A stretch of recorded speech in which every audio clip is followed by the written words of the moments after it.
মই বৰ্তমান উপস্থিত আছোঁ সোণাপুৰত আৰু সোণাপুৰ দীঘাৰু গেটৰ ২৭ নং ৰাষ্ট্ৰীয় ঘাইপথত মই উপস্থিত আছোঁ আৰু সোণাপুৰ নাজিৰাঘাট টোল গেটৰ পৰা ইয়াৰ ব্যৱধান প্ৰায় ৩ কিলোমিটাৰ আৰু ৩ কিলোমিটাৰ ব্যৱধানত দেখুৱাইছোঁ ৰাষ্ট্ৰীয় ঘাইপথত এই ২৭ নং ৰাষ্ট্ৰীয় ঘাইপথত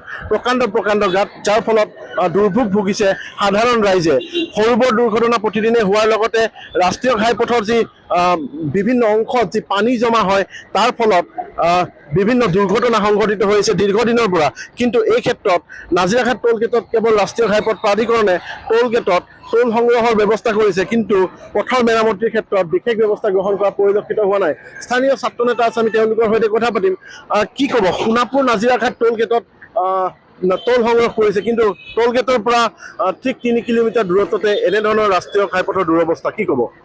হয় নিশ্চিতভাৱে আচলতে চৰকাৰৰ তথা আপোনাৰ NHA যি বিষয়াসকল আছে তেওঁলোকৰ গা নলৰা অৱস্থা হৈছে কিয়নো ২৭ নং ৰাষ্ট্ৰীয় ঘাইপথৰ ইমান দুৰৱস্থা তাৰ পিছতো ৩ কিলোমিটাৰ ভিতৰতে আছে আমাৰ টোল গেট তেওঁলোকে ৰাইজক চেপা মাৰি ধৰি টোলসমূহ সংগ্ৰহ কৰিব পাৰিছে কিন্তু আজি ৰাস্তা ঘাটসমূহ বেয়া হৈ আছে সেইসমূহ ঠিক কৰাৰ কোনো ধৰণৰ গা লৰা নাই NHAৰ গতিকে কেৱল টকা সংগ্ৰহ কৰাৰ বাবে তেওঁলোকে বহিৰাগতসকলক আনি ইয়াতে নমাইছে নেকি আজি ৰাস্তা ঘাট বেয়া আজি যোৰাবাটত পানীৰ সমস্যা আজি ৰাস্তা ঘাটৰ ইমানখিনি দুৰৱস্থা হোৱাৰ পিছতো তেওঁলোকে কেনেধৰণে টোল টেক্স গ্ৰহণ কৰি আছে সেয়াহে আশ্চৰ্যৰ বিষয় কেৱল আৰু নিতৌ ইয়াতে দুৰ্ঘটনা হৈ আছে নিতৌ ইয়াতে মানুহ পংগু হ'বলগীয়া হৈ আছে নিতৌ ইয়াতে মানুহ মৃত্যুমুখত পৰিবলগীয়া হৈছে তাৰ বাবে দায়ী কেৱল মাত্ৰ এই NHA বিষয়াসকল গতিকে NHAৰ আমি সকীয়াই দিছোঁ অনতিপলমে এই ৰাস্তা ঘাটসমূহ মেৰামতি কৰক অন্যথা আমাৰ যি টোল গেট আছে এই টোল গেটসমূহ বন্ধ কৰক কিয়নো ৰাইজক এইফালে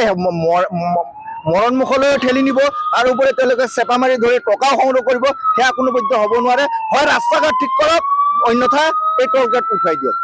নিশ্চয়কৈ এনেধৰণৰ মন্তব্য আৰু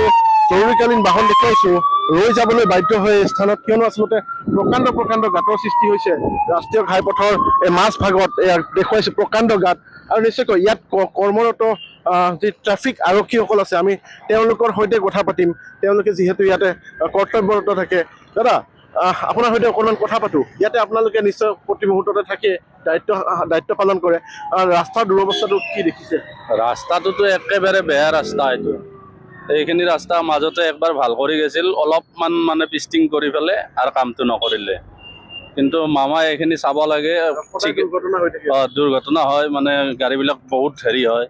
জাৰ্কিং হয় এইটোতো মেডিকেল ৰাস্তা আছে আমাৰ BJPৰ অফিচ এটা আছে বা ডাঙৰ মানুহ আহে এইফালেদি কিন্তু এইখিনি জেগাই বেয়া হৈ আছে টোল গেটৰ পৰা 3 কিলোমিটাৰৰ ভিতৰতে টোল গেটৰ পৰা 3 কিলোমিটাৰ হয় নিশ্চয়কৈ এয়া আছিলে যান বাহন আৰক্ষীৰ মন্তব্য ইয়াতে সৰু বৰ দুৰ্ঘটনা প্ৰায় সংঘটিত হৈ আহিছে আৰু